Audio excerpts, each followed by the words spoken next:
Le debo mi existencia a Japón. Esta fue la frase que Shohei Ohtani pronunció en un documental emitido en la televisión estadounidense. Una declaración que hizo eco profundo en la mente de millones de espectadores. Pero fue otra frase, igualmente impactante, la que dejó al estudio en silencio. Si hubiera ido a Estados Unidos directamente desde la escuela secundaria, no habría sido un jugador de dos vías. El documental no solo reveló la gloria de un genio, sino también los detalles sorprendentes de sus orígenes. Habló de la dolorosa frustración de no ganar ni una sola vez en el legendario Koshien, de aquel lanzamiento cargado de lágrimas que hizo ocultando una fractura, y, lo más revelador, del proyecto de vida excesivamente metódico que diseñó un adolescente de tan solo 15 años. El mundo del béisbol se paralizó al conocer la verdad del nacimiento de Shohei Ohtani.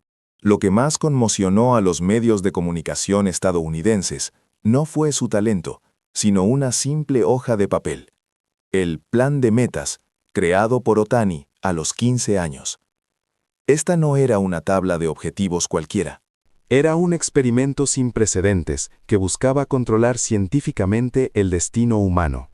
Conocido como el gráfico mandala, contenía 81 casillas que delineaban no solo ambiciones juveniles, sino un diseño de vida extremadamente frío y estratégico.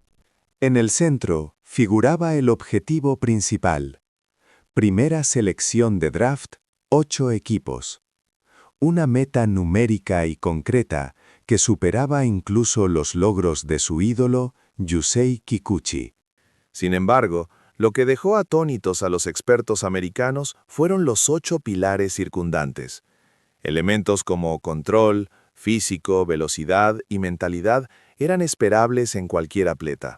Pero en medio de ellos se encontraba un factor que destrozó toda lógica deportiva occidental: el concepto de suerte. En Estados Unidos, donde la ciencia deportiva reina, la suerte es vista como un producto del azar, incontrolable e irrelevante para una estrategia. Pero el joven Ohtani creía que incluso este elemento incierto podía ser controlado por su propia voluntad. ¿Cómo? A través de acciones que aparentemente no tenían relación alguna con el béisbol. Recoger basura, saludar y la actitud hacia los árbitros. Desde la perspectiva de la psicología conductual, estas eran estrategias perfectamente racionales. Recoger basura fomentaba la observación y la responsabilidad ambiental, lo que estabilizaba su estado mental. El saludo era la base de la construcción de relaciones interpersonales, fundamental para generar simpatía en compañeros y rivales. Pero el trato hacia los árbitros era la cúspide de su pensamiento estratégico. Ohtani entendió que los árbitros, al ser humanos, son inconscientemente influenciados por la personalidad y la actitud de los jugadores. Mantener una cortesía constante y respetuosa podía inclinar a su favor las decisiones más sutiles. Esto era la aplicación intencional del efecto halo en la psicología. La conducta caballerosa que hoy exhibe Ohtani en las grandes ligas fue diseñada estratégicamente cuando apenas tenía 15 años. La idea de que su aclamada personalidad no era un rasgo innato, sino una técnica calculada para controlar la suerte, estremeció a los analistas estadounidenses. El lanzador legendario Adam Wainwright, con más de 200 victorias en las mayores, lo resumió perfectamente. La razón de su éxito es precisamente esta. Se ha estado preparando para este momento desde que era un niño. El triunfo de Ohtani fue el resultado de una estrategia de vida meticulosa, construida a los 15 años. Pero incluso el plan más perfecto debe enfrentarse a la implacable brutalidad de la realidad. El documental presentó con emoción la historia de fracaso que vivió este joven genio. En el verano de su segundo año de preparatoria, justo antes de su ansiado debut en Koshien, Otani sufrió una lesión devastadora para un lanzador, una fractura en la placa de crecimiento del pie izquierdo. Médicamente, lanzar en esas condiciones era un acto suicida, con el riesgo de una discapacidad permanente. Sin el apoyo de la parte inferior del cuerpo y sin transferencia de peso, su imprudencia era evidente. Sin embargo, Otani se mantuvo firme ante los medios. Puedo lanzar al 100% de mi capacidad. Esta no era una bravata, sino la manifestación de una voluntad casi fanática de ejecutar el plan que diseñó a los 15 años, sin importar el obstáculo. Sharon. Para mitigar el dolor, se vio obligado a estrechar su stance 10 centímetros. A pesar de que su lanzamiento se basaba solo en la fuerza del tronco superior, el velocímetro marcaba 150 kilómetros por hora. Koshien se quedó en silencio ante la paradoja. El resultado, sin embargo, fue cruel. El equipo fue eliminado en el primer juego. Su debut en Koshien duró apenas un partido. Después del juego, sus palabras reflejaron el colapso emocional del niño que creía en la perfección de su plan. No importa si lanzo a 150 kilómetros por hora o a 120 kilómetros por hora. Solo quería ganar. Detrás de su enfoque en la victoria del equipo sobre el récord individual, estaba la cruda complejidad del deporte de equipo que su diseño no había podido calcular. El genio se dio cuenta de la dura verdad. El béisbol no se gana solo. El clímax de los desafíos llegó en su tercer año, en un enfrentamiento épico contra Shintaro Fujinami, entonces considerado el mejor lanzador de preparatoria. Aunque Otani bateó un home run contra Fujinami, como lanzador, sufrió la humillación de dar 11 bases por bolas. Nunca había dado tantas bases por bolas, admitió.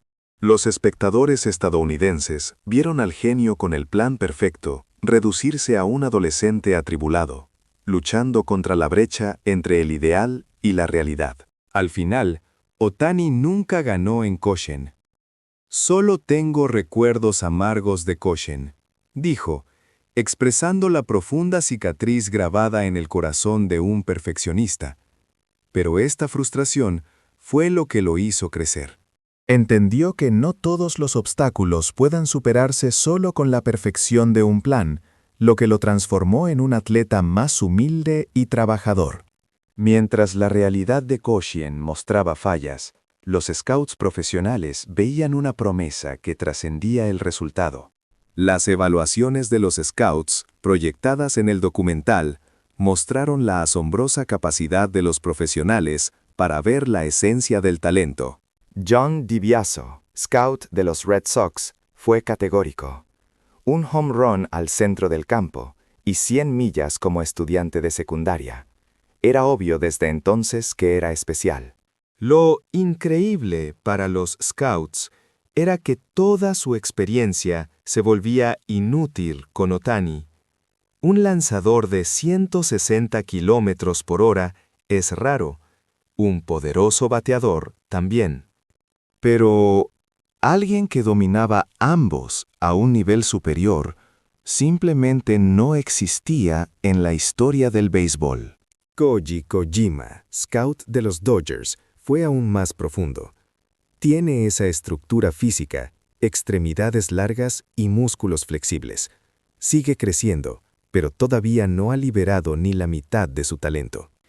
La idea de que 160 kilómetros por hora y un home run gigantesco fueran solo la mitad de su potencial era aterradora. Pero el factor que más asombró a la audiencia estadounidense fue el entorno que produjo a este prodigio, la cultura única del béisbol de preparatoria japonés. Los americanos calificaron el sistema de locura e incomprensible. Primero, el impacto social anormal del torneo Koshien. En Estados Unidos, el deporte universitario es un entretenimiento más. En Japón, el béisbol de preparatoria domina la atención nacional cada verano. Lo que más les desconcertó fue el calendario extenuante. En Koshien, los Aces a menudo lanzan en días consecutivos. Un comentarista estadounidense analizó con seriedad. Ahora entiendo por qué Ohtani no pudo ganar. Es imposible que un solo lanzador llegue a la final con un horario tan apretado. Esta cultura del has sacrificado, que prioriza el espíritu colectivo sobre la salud del atleta, les parecía una locura que sacrificaba el futuro de los jugadores. Sin embargo, fue precisamente este ambiente, aparentemente irrazonable y severo, el que forjó la inquebrantable fuerza mental, el respeto por los demás y la postura ante la adversidad de Ohtani. Un experto concluyó: el monstruo llamado Shohei Ohtani no fue creado solo por su talento, sino por esta cultura única. Y fue esta cultura la que llevó al punto de inflexión que cambió la historia del béisbol. En el clímax del programa, Ohtani repitió su frase decisiva. Si hubiera ido a Estados Unidos directamente desde la escuela secundaria, no habría sido un jugador de 2 vías, creo. Esta afirmación era crucial porque el 99% de los scouts de la MLB lo veían estrictamente como lanzador. Si hubiera firmado con un equipo de grandes ligas después de la preparatoria, la gestión racional de la Liga Mayor nunca habría permitido el desafío irracional de ser 2 vías.